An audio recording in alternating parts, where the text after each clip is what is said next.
Sahabat Oase Rohani Katolik yang terkasih dimanapun Anda berada saat ini, senang sekali menjumpai Anda semua melalui Oase Rohani Katolik untuk edisi pada hari ini, di mana hari ini gereja merayakan pesta Yesus dipersembahkan di Bait Allah.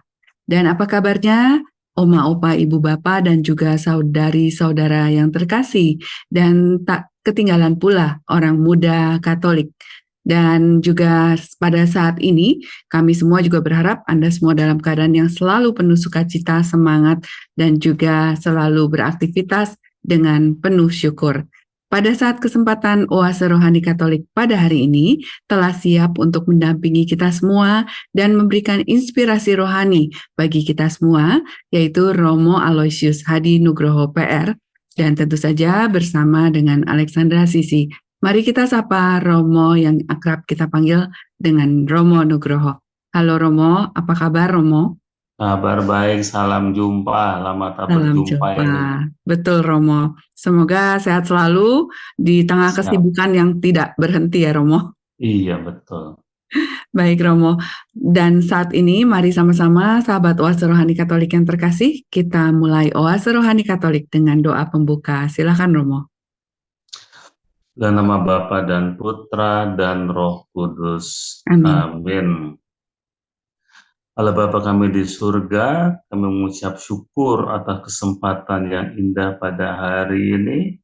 Kami boleh mengalami perjumpaan dan boleh juga merenungkan sabdamu pada hari ini. Pada pesta Yesus dipersembahkan di Bait Allah. Semoga permenungan kami pada hari ini membuat kami semakin mengenal Engkau, semakin terarah kepadamu dan memuliakan Engkau, kini dan sepanjang masa. Amin. Amin. Dalam nama Bapa dan Putra dan Roh Kudus. Amin. Amin. Sahabat Oase Rohani Katolik yang terkasih, kita awali dengan antifon pembuka. Kami telah menerima kasih setiamu, ya Allah, dalam bait-Mu yang kudus. Seperti namamu, ya Allah, demikianlah kemasyuranmu sampai ke ujung bumi, tangan kananmu penuh dengan keadilan. Dan kita lanjutkan dengan bacaan dari Nubuat Maleaki, bab 3, ayat 1 sampai 4. Beginilah firman Tuhan semesta alam. Lihat, aku menyuruh utusanku supaya ia mempersiapkan jalan di hadapanku. Tuhan yang kamu cari itu dengan mendadak akan masuk ke bait-Nya. Malaikat perjanjian yang kamu kehendaki itu sesungguhnya ia datang. Siapakah yang dapat tetap berdiri apabila ia menampakkan diri? Sebab ia laksana api, tukang pemurni logam, dan seperti sabun tukang penatu. Ia akan duduk seperti orang yang memurnikan perak, dan ia mentahirkan orang Lewi, menyucikan mereka, seperti emas dan seperti perak, supaya mereka menjadi orang-orang yang mempersembahkan kurban yang benar kepada Tuhan. Maka persembahan Yehuda dan Yerusalem akan menyenangkan hati Tuhan seperti pada hari-hari dahulu kala dan seperti tahun-tahun yang sudah-sudah. Demikianlah sabda Tuhan. Syukur kepada Allah. Sahabat Oase Rohani Katolik yang terkasih, mari kita tanggapi bacaan dari Nubuat Maleaki dengan Mazmur tanggapan dari Mazmur 24. Tuhan semesta alam, dialah Raja kemuliaan. Tuhan semesta alam, dialah Raja kemuliaan.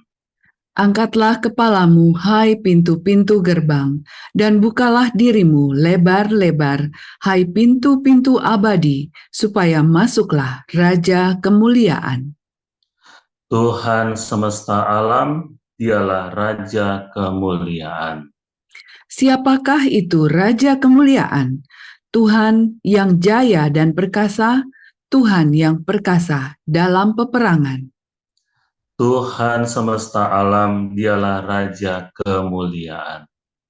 Sahabat oase rohani Katolik yang terkasih, kini mari kita buka hati kita persiapkan diri kita untuk memasuki bait pengantar Injil, dilanjutkan dengan Injil suci menurut Lukas, bab 2 ayat 22 sampai 40.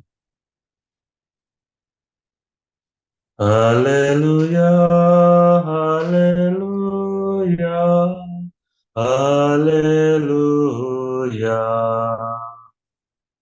Haleluya, haleluya, haleluya.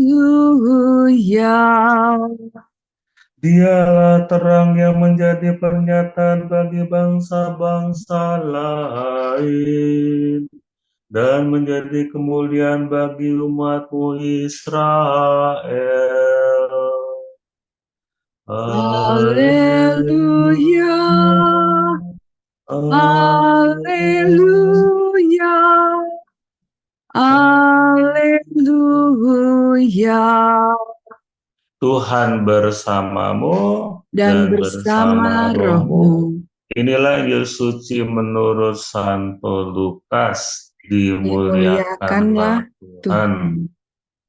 Ketika genap waktu penahiran menurut hukum Taurat Musa, Maria dan Yosef membawa Yesus ke Yerusalem untuk menyerahkannya kepada Tuhan, seperti ada tertulis dalam hukum Tuhan. Semua anak laki-laki sulung harus dikuduskan bagi Allah. Juga mereka datang untuk mempersembahkan kurban menurut apa yang difirmankan dalam hukum Tuhan, yaitu sepasang burung tekukur atau 2 ekor anak burung merpati.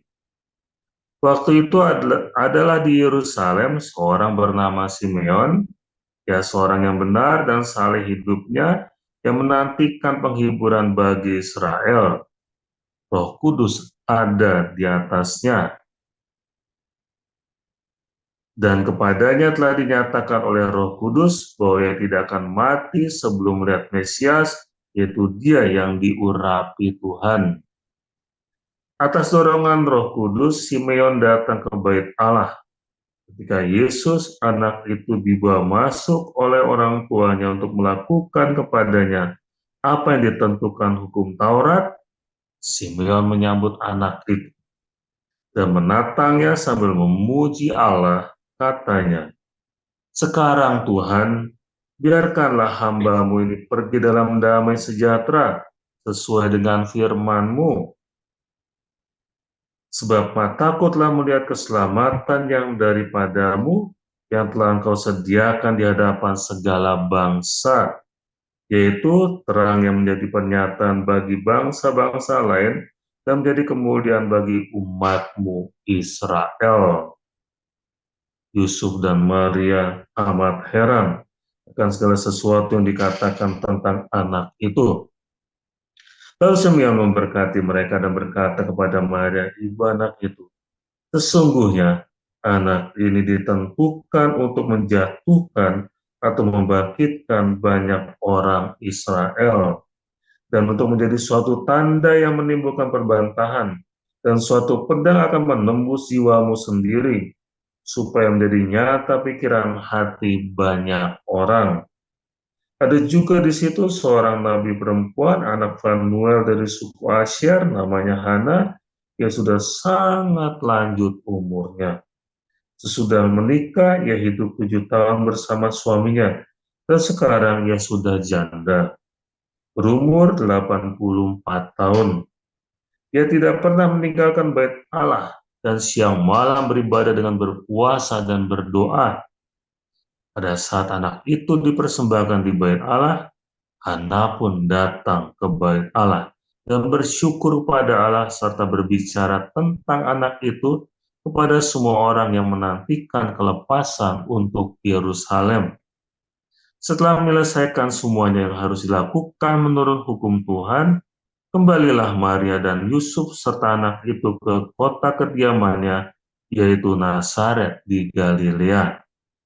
Anak itu bertambah besar dan menjadi kuat, penuh hikmat dan kasih karunia Allah ada padanya. Demikianlah sabda Tuhan. Terpujilah Kristus. Terima kasih Romo Nugroho dan sahabat Oase Rohani Katolik yang terkasih, demikianlah Injil Suci menurut Lukas bab 2 ayat 22 sampai 40. Dan saat ini kami sudah siap Romo untuk mendapatkan inspirasi rohani dari permenungan bacaan pertama dulu ya Romo. Ini bacaan dari Nubuat Maliaki. Bagaimana Romo? Karena kita baca dua-duanya sekaligus, jadi langsung kita ini mendapatkan bahwa dari bacaan pertama ada kata persembahan, mempersembahkan, bacaan Injil pun ada kata persembahan. Jadi saya rasa ini benang merah hari ini, karena hari ini pun pesta Yesus dipersembahkan di Bait Allah, jadi kata kuncinya adalah persembahan. Nah, persembahan kepada Tuhan dikuduskan. Kalau di dalam bacaan pertama tadi kan juga diungkapkan bagaimana dikuduskan, yaitu dimurnikan. Jadi sepertinya kita itu dihadapkan pada tukang pemurni logam, atau juga di sini dihadapkan pada sabun tukang penatu. Jadi memang benar-benar dibersihkan dan dimurnikan. Nah, dan pemurnian itu kalau selama kita masih hidup di dunia ini ya terus-menerus. Tapi kalau menurut saya jangan sampai pemurnian itu membuat kita itu apa ya, jadi tergila-gila akan kesucian gitu ya. Karena kalau kita tergila-gila akan kesucian, itu mirip seperti yang sering terjadi dalam kehidupan kita sekarang ini, yaitu kita seperti magang jadi Tuhan gitu. Kita berasa suci, kita berasa baik gitu, lalu kita ngelihat dunia sekitar, lalu dunia sekitar itu kotor, lalu dianggap berdosa gitu. Nah, jadi memang ajakannya adalah ketika kita itu memurnikan diri, menyucikan diri, karena memang semakin kita kan juga merasa sendiri kalau kita semakin dekat kepada Tuhan, kita semakin berdosa. Makanya kita lihat itu para santo santa, para kudus itu, buat kita, menurut kita mereka orang suci, orang kudus, tapi coba lihat sejarah hidup mereka, mereka selalu merasa orang-orang yang berdosa. Mereka terus berusaha melakukan pertobatan, memurnikan diri.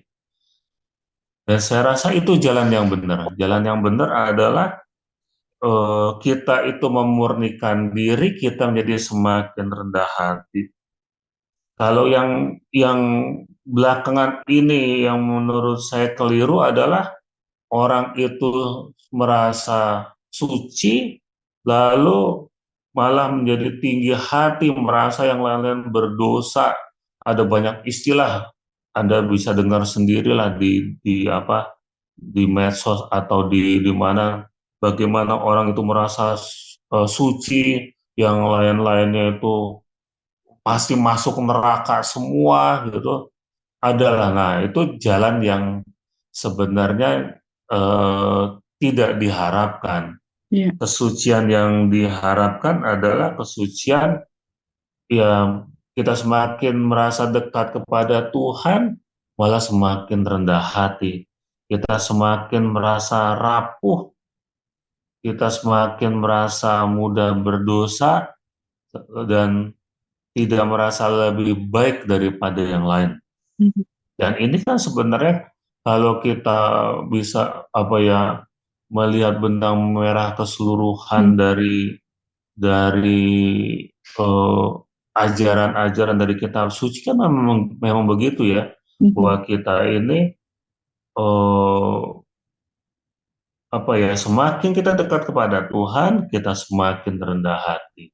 Semakin kita dekat kepada Tuhan, semakin kita merasa berdosa. Jadi di sini mungkin kita harus punya refleksi. Kalau kita merasa lebih baik dari orang lain, hati-hati. Malah kita jangan-jangan kita jauh dari kesucian.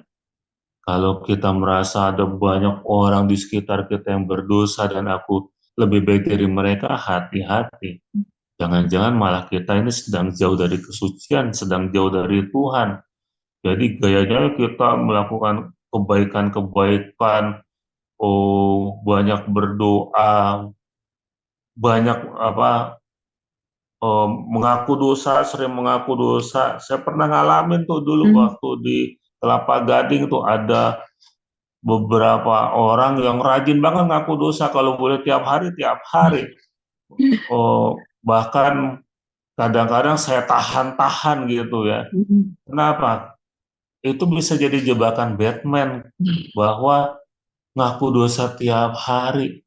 Padahal kalau kita ingat dari apa yang ketika orang-orang berdosa berhadapan dengan Yesus, Yesus mengatakan, pergilah, jangan berbuat dosa lagi. Jadi yang penting adalah bagaimana kita pergi memperbaiki diri. Lah kalau tiap hari ngaku dosa lalu dan dosanya itu aja, jadi bahayanya adalah kita eh, semacam learning helplessly. Kita belajar untuk tidak berdaya. Kita belajar bahwa eh, pengakuan dosa, pengampunan itu urusan Tuhan. Jadi yang penting aku ngaku dosa, tapi aku sendiri nggak perlu melakukan penebusan, perbaikan, perubahan, pertumbuhan, perkembangan, enggak. Kita menyerahkan pada Tuhan, itu kan berarti memang belajar untuk tak berdaya.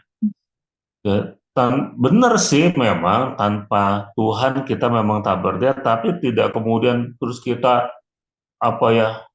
mau seperti ngambrukin seluruh hidup kita pada Tuhan dan kita doing nothing, ya nggak gitu juga. Nggak ada usaha ya Romo?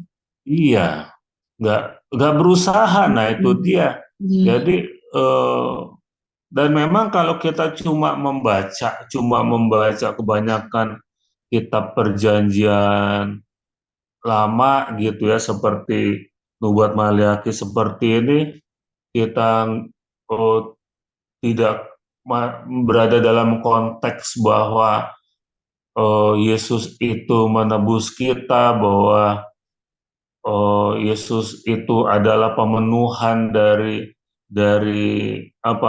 Taurat, dari kitab suci.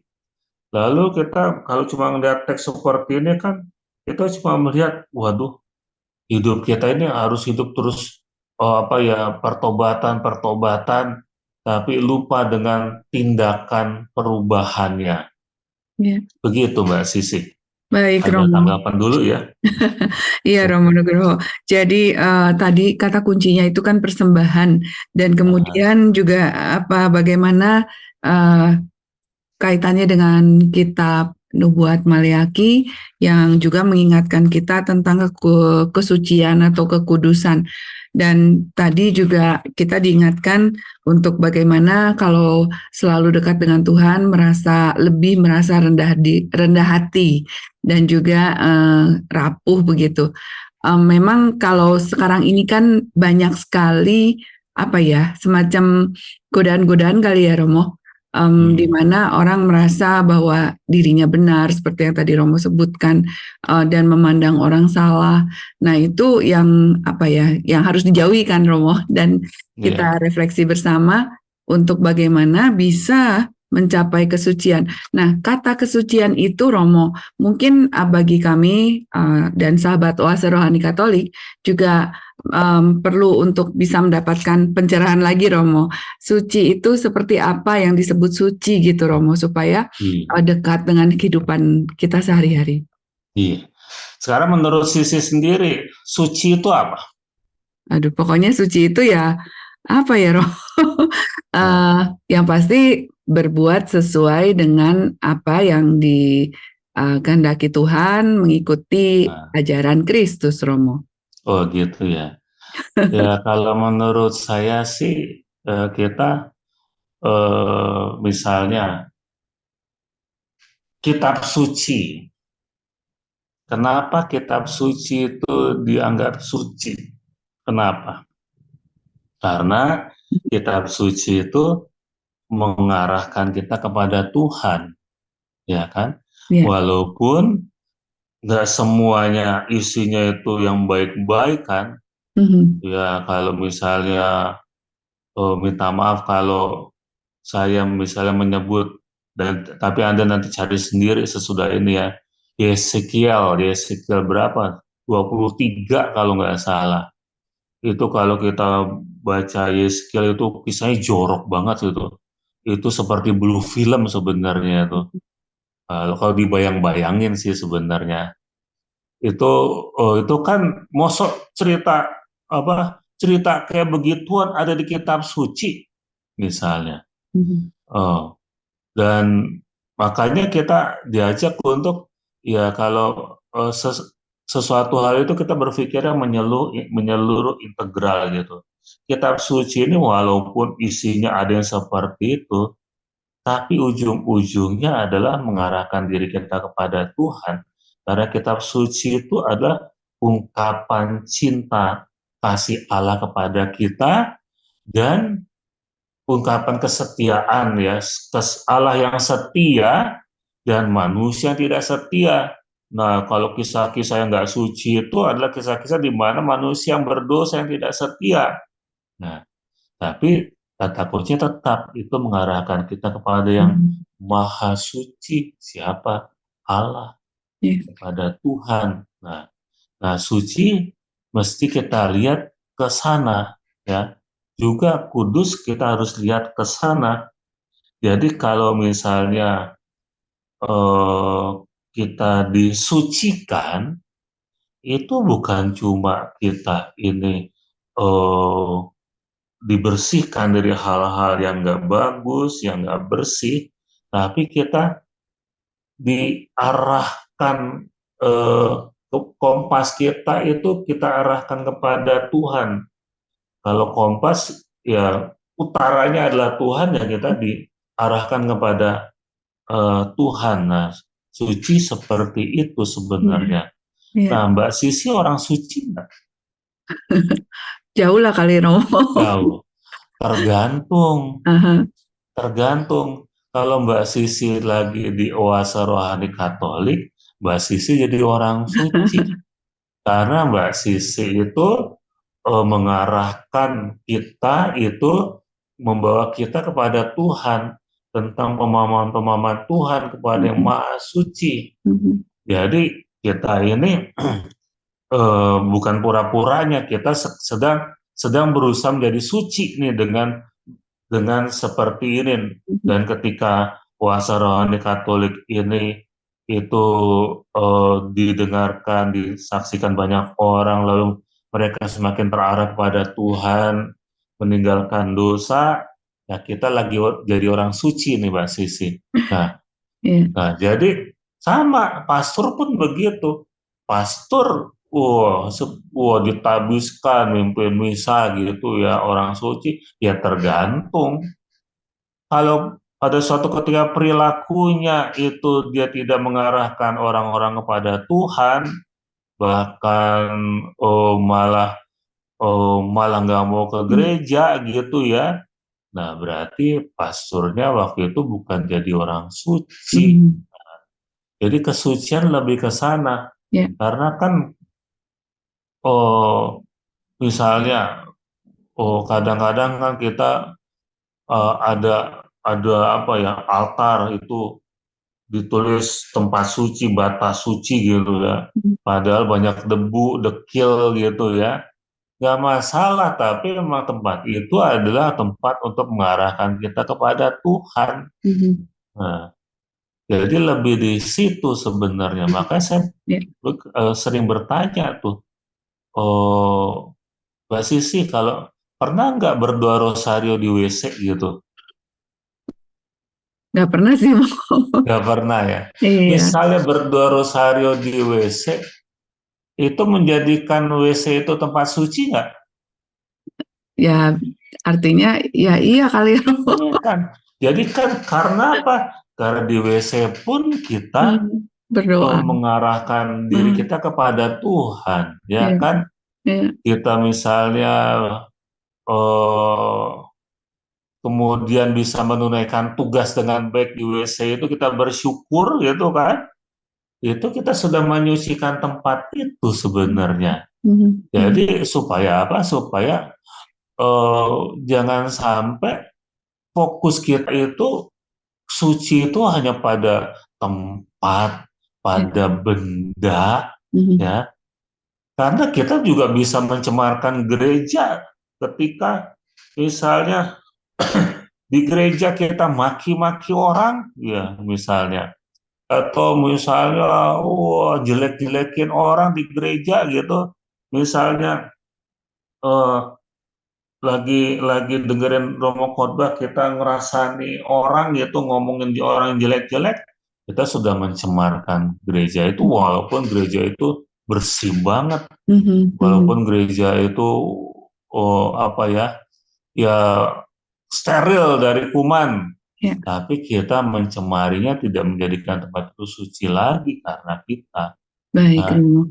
jadi semoga kita bisa bisa lebih Hmm, paham ya, sekarang ya, bahwa jangan sekarang. sampai kita Hmm, cuma fokusnya kesucian itu pada tempat, pada ya, benda, pada manusia, ya, tapi suci adalah pada keterarahan kita. ya, Kitab suci membuat kita terarah kepada Tuhan, menjadi hmm, suci.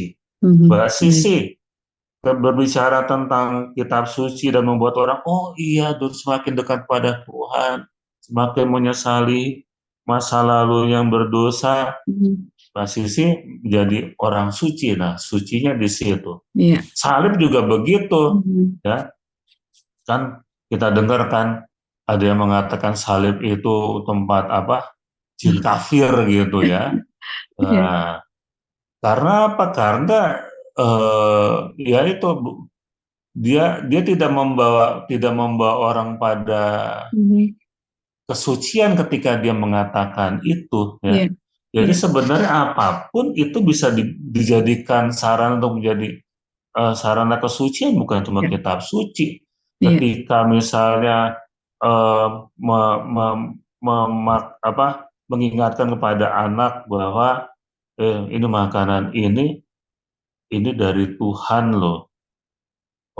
Kita bersyukur. Nah, ketika nasi pun bisa hmm, menyucikan hmm, kita, ya, ketika membuat kita terarah kepada Tuhan. Nah, baik.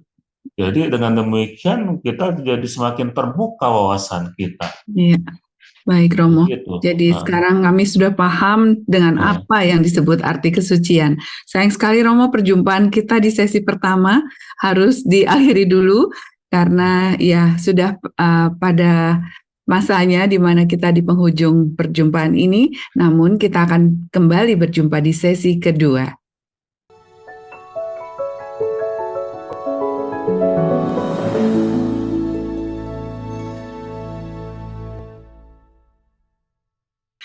Sahabat Oase Rohani Katolik yang terkasih, tadi telah kita bersama mendapatkan inspirasi rohani di sesi pertama perjumpaan kita melalui Oase Rohani Katolik. Dan pada hari ini gereja merayakan pesta Yesus dipersembahkan di Bait Allah. Dan masih bersama dengan Romo Aloysius Hadi Nugroho PR bersama dengan Alexandra Sisi. Romo Nugroho, mungkin ada sahabat Oase Rohani Katolik yang baru saja bergabung dan ingin mendapatkan kesimpulan singkat untuk sesi pertama Romo, di mana tadi kita mendapatkan pemahaman dan juga inspirasi rohani terkait dengan kesucian dan juga ya. terkait juga dengan bacaan pertama tadi. Silakan Romo. Bacaan pertama kita eh, dihadapkan pada teks di mana ada utusan yang datang untuk memurnikan kita, laksana api tukang pemurni logam atau sabun tukang penatu. Dan kita memang diajak bukan cuma untuk disucikan tetapi menyucikan diri.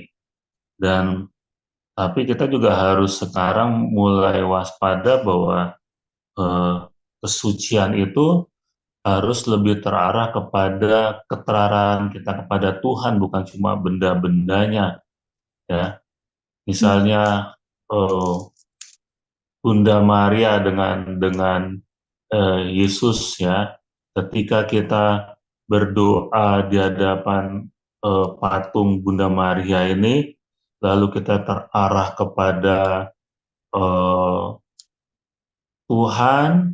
Nah, pada saat itu ini menjadi benda suci karena mengarahkan kita kepada Tuhan. Tapi kalau kemudian kita jadikan ini sebagai jimat, lalu kemana-mana kita bawa ini gitu malam gitu supaya nggak diganggu setan, nggak diganggu gendruwo gitu, eh, Anda tidak menjadikan ini benda suci tapi jadi jimat. Itu keliru. Padahal ini adalah sarana. Kenapa? Kalau dijadikan jimat, jatuhnya nanti kita jadikan ini berhala. Nah, kalau jadi berhala, lalu jadilah orang mengatakan, wow, orang Katolik itu menyembah berhala. Padahal enggak. Padahal ini cuma jadi sarana untuk mengarahkan kita kepada Tuhan. Nah, maka supaya tidak menyesatkan orang, jangan jadikan ini jimat.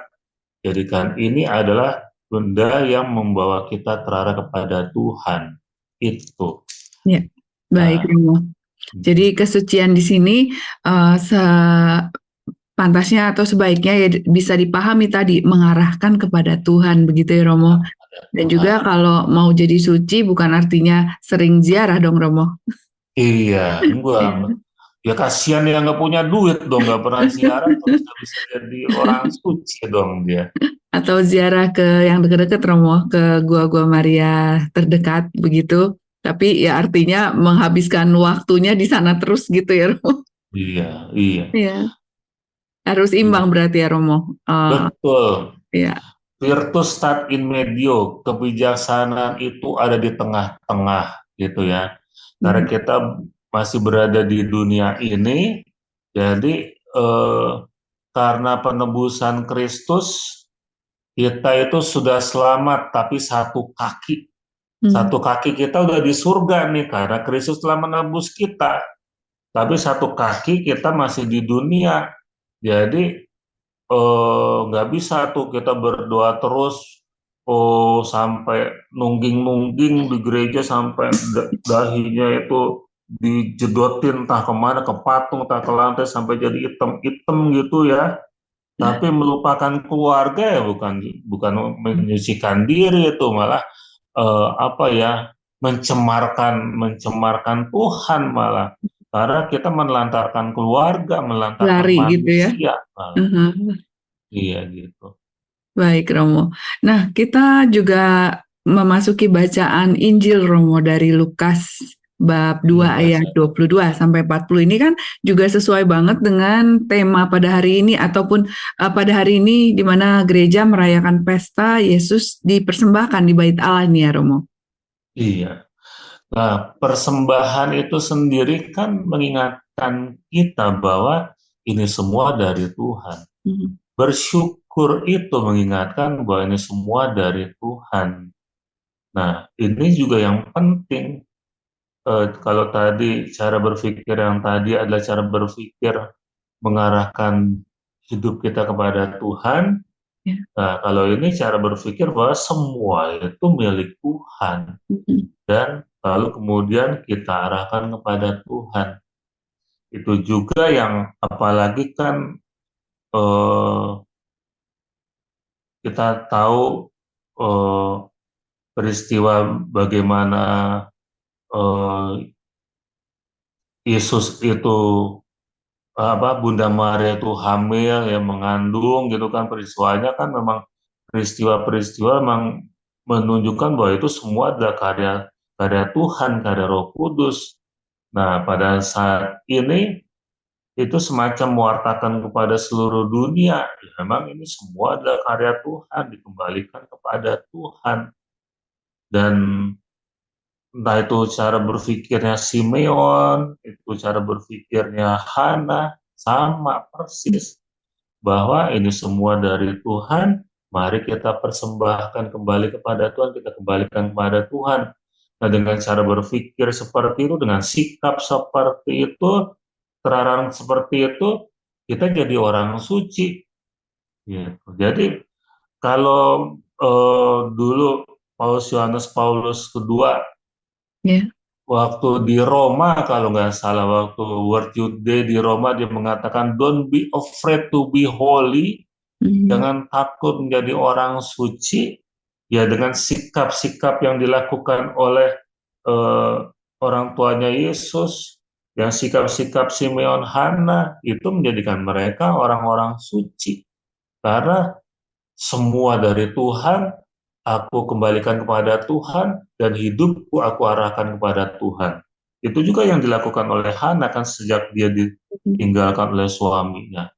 Nah itu, saya rasa memang persembahan yang kata kunci yang menjadi persembahan dari bacaan pertama dan bacaan Injil itu semakin mengajak kita bahwa bahkan hidup kita ini adalah persembahan. Mhm. Hidup kita ini persembahan, ya yang sederhana-sederhana gitu kan. Kadang-kadang eh, ya ibu-ibu seperti Sisi yang punya anak gitu kan, tapi Sisi anaknya udah gede, masih Mhm. nyediain sarapan nggak buat anaknya?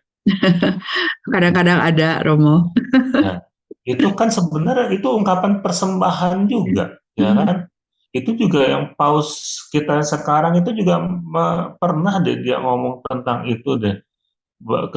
Ketika ketika eh, apa ya, melayani keluarga, Mhm. dan itu sebagai ungkapan syukur persembahan kepada Tuhan, dia udah jadi orang suci. Mhm. Walaupun apa ya, eh, mungkin jauh dari gereja, jarang ke gereja, tetapi ketika dia melakukan itu, dia sudah menjadi orang suci, dia sudah menyucikan keluarganya bahkan dengan itu. Mhm. Itu Ya. Mbak Sas. Jadi tadi hidup kita itu adalah persembahan, ini sebuah kalimat yang sangat apa ya, sangat menyentuh nih Romo, karena kan apapun itu yang dilakukan dalam hidup berarti itu kan mempersembahkan kepada Tuhan, berarti sepantasnya kan sangat-sangat, maksudnya yang baik-baik gitu, maksudnya untuk bagaimana dengan hati kita mempersembahkan kepada Tuhan gitu ya Romo. Lalu apa yang dilakukan ya Romo untuk ya supaya kita bisa mempersembahkan hidup kita ini, hal-hal Iya, yang sederhana itu seperti apa aja, Romo? iya. Eh, Pertama-tama saya sih suka begini ya, misalnya ada kata begini, takut akan Tuhan gitu ya. Hmm. Lalu kita bisa salah paham kan, Tuhan itu adalah tokoh yang eh, kita takuti. Padahal kita aja diajak oleh Yesus untuk menyebut Allah itu Bapa, Ya. orang tua kita gitu. Tapi memang ini mungkin bagian dari, menurut saya juga bagian dari pendidikan ya. Pada masa gimana orang-orang hanya bisa ditakuti gitu kan. Hmm. Kita pernah dengar sistem pendidikan punish and reward gitu ya. Ya. Punish and reward. Nah, kadang-kadang kita harus harus eh, memeriksa diri kita atau orang-orang sekitar kita. Kalau saya sih lebih baik kita periksa diri kita. Hmm. Misalnya kita ini termasuk orang yang terbiasa untuk mengarahkan hidup kita pada punish atau pada reward. Hmm. Karena misalnya berbuat baik itu adalah persembahan kita kepada Tuhan gitu ya. Kita kan senang nih bahwa ini adalah reward gitu ya, kita Ya. persembahan gitu. Tapi orang-orang yang dididik dengan punish gak terinspirasi dengan itu. Hmm. Karena orang-orang yang dididik dengan punish, oh, lebih, lu kalau berbuat nggak bagus, dosa, nanti masuk neraka. Nah, jadi memang ini memang bagian dari kita apa ya, bertumbuh ya, berkembang, beriman. Karena kan misalnya kita beribadah itu kan juga kita bertumbuh. Misalnya beribadah itu kita misalnya karena wajib gitu kan. Jadi makanya kan kadang-kadang kita masih masih dengar tuh orang-orang bicara, oh aku sudah menyelesaikan kewajibanku hari ini, gitu kan. Karena ibadahnya buat dia relasi sama Tuhan masih wajib. Atau ada yang lebih tinggi lagi, yaitu butuh gitu ya. Ya kalau butuh, ya dia menyapa Tuhan, beribadah gitu ya. Kalau nggak butuh, ya enggak, gitu kan. Nah, yang tertinggi adalah ketika rindu gitu. Karena ibadah itu karena dia rindu kepada Tuhan yang sang pemberi hidup, yang sang segala-galanya. Nah, ibadah itu yang tertinggi. Tapi itu kan kita kan bertumbuh. Gimana gimana kita misalnya mengatakan kepada anak-anak yang masih kecil gitu ya, terus yuk kita ke gereja untuk mengungkapkan kerinduan kita gitu kan, nggak bisa. Seperti saya dulu ya, nggak bisa begitu. Tapi orang tua saya pintar dulu ketika membuat supaya saya rindu kepada Tuhan, pulang dari gereja, itu kalau nggak diajak ke pasar, dia ke toko buku, atau beli sepatu apa-apa, pokoknya ya waktu itu orang tua saya, kalau saya minta apa, nunggu. Misalnya mau beli sepatu nanti ya pulang gereja gitu. Mau makan enak nanti ya pulang gereja gitu. Nah, itu jadi membuat pengalaman ke gereja itu pengalaman kerinduan, tapi itu proses. Sama seperti ya kalau kita sampai pada saat bahwa hidup kita adalah persembahan kepada Tuhan, yaitu proses. Nah, tinggal bagaimana sekarang kalau misalnya kita sudah berada pada rindu pada proses itu, ya tinggal kemudian ya misalnya kan setiap kita mengunyah, kita mensyukuri punyaan itu gitu ya, itu kita sudah menjadi orang suci menurut saya. Kita sudah mempersembahkan hidup kita kepada Tuhan dengan setiap punyaan, jadi bukan terus makan sambil kerja, sambil baca atau apa gitu, kita tidak mensyukuri ini kan apa yang diberikan Tuhan kepada kita. Ya, baik Romo. Jadi senantiasa selalu mengingat Tuhan, mendekatkan diri pada Tuhan dengan selalu apa yang kita lakukan itu selalu didekatkan gitu ya Romo, dan bersyukur tadi. Baik Nah, Romo, orang ini suci semakin dengan begitu. iya. Nah, ajakan pada hari ini di mana kita semua supaya bisa menjadi lebih suci dengan mengarahkan diri kepada Tuhan, kemudian selalu bersyukur tadi ya Romo. Nah, ini juga yang menutup perjumpaan kita Romo. Tanpa terasa, kita sudah berada di penghujung perjumpaan sesi kedua di Oase Rohani Katolik untuk edisi di mana gereja merayakan pesta Yesus dipersembahkan di Bait Allah. Dan sebelum ditutup Romo, kami juga ingin mendapatkan pesan dari Romo terkait dengan perjumpaan kita pada hari ini.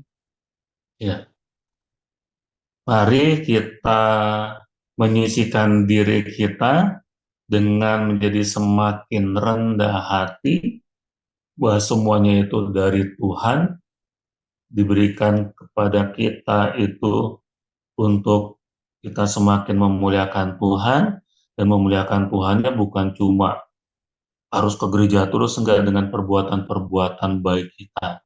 Dan perbuatan baik kita juga menjadi persembahan hidup kita. Dan itu juga sekali lagi menyucikan hidup kita. Amin. Baik. Terima kasih banyak Romo Nugroho dan sahabat Oase Rohani Katolik yang terkasih. Tanpa terasa juga kami harus pamit undur dari hadapan Anda dan kita pasti akan berjumpa kembali di edisi Oase Rohani Katolik yang lain. Dan saat ini Romo Aloysius Hadi Nugroho PR bersama dengan Alexandra Sisi pamit undur dari hadapan Anda, namun sebelumnya mari kita menutup perjumpaan kita dengan doa penutup kemudian juga dilanjutkan dengan berkat. Silakan Romo Nugroho.